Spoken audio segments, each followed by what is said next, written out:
Hello and welcome to this week's Team Intelligence Hints and Tips updates to help unify your team and get your team to the next level. My name is Greg Boas. I'm the CEO of Boas & Associates. This week I wanted to talk to you guys and show you some really cool things about teams and also about employee engagement. Recently I met with a new client and they engaged us to organise an employee satisfaction survey. And after we did that, it got me thinking, I wonder how the actual employees around the world are actually engaging their teams and how satisfied, the bottom line is, how satisfied their teams are. So my question to you before we start is, how satisfied is your team? Do you know? If you don't, then maybe it's time to actually start engaging them and to raise those satisfaction levels so you don't have the issues like staff turnover.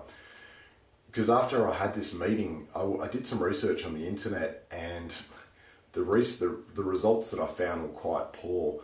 There was a recent survey in the US done by the Carnegie Corporation and MSW Research. The two major outcomes were that it found there was $11 billion lost in staff turnover in the US alone, and there was 71% of the employees surveyed were not engaged. So you can see how those correlate. The 71% would be adding to the $11 billion. The reasons why people leave, the survey found, were 80% was because of a poor relationship with a direct manager, and 70% lacked confidence in the senior leadership team. So it also found that the companies that engaged their staff outperformed those that didn't by 202%. And there was another study done by PricewaterhouseCoopers in Australia that showed that we are the last in the developed countries, showing that staff are actually leaving within the first year. That's pretty poor statistics.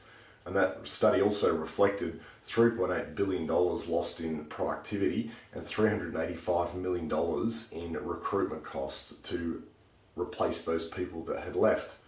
So the message is pretty loud. It's, how satisfied is your team? And that's the question that I wanted to raise with you today. I think, and I see that the solution, I should say rather, is quite clear. Are you engaging your team? How are you engaging your team? We at Boas & Associates find that surveys are actually a very fast and simple way to start. And we use surveys as part of our team intelligence model. You can start up your own survey. You can go up into SurveyMonkey and create your own. If you're interested to know how we can help you, get in touch with us and we can organise a free strategy session on how surveys can help you guys increase the satisfaction and engagement in your team. You will leave with a very, very clear picture of how that can help and get your team to the next level. So if that's of interest, get in touch with us. Otherwise, please look into staff engagement, staff satisfaction, get your team engaged, and then what you will see is a reduction in staff turnover, staff absenteeism, and conflict in the workplace. Until next week, thanks for watching.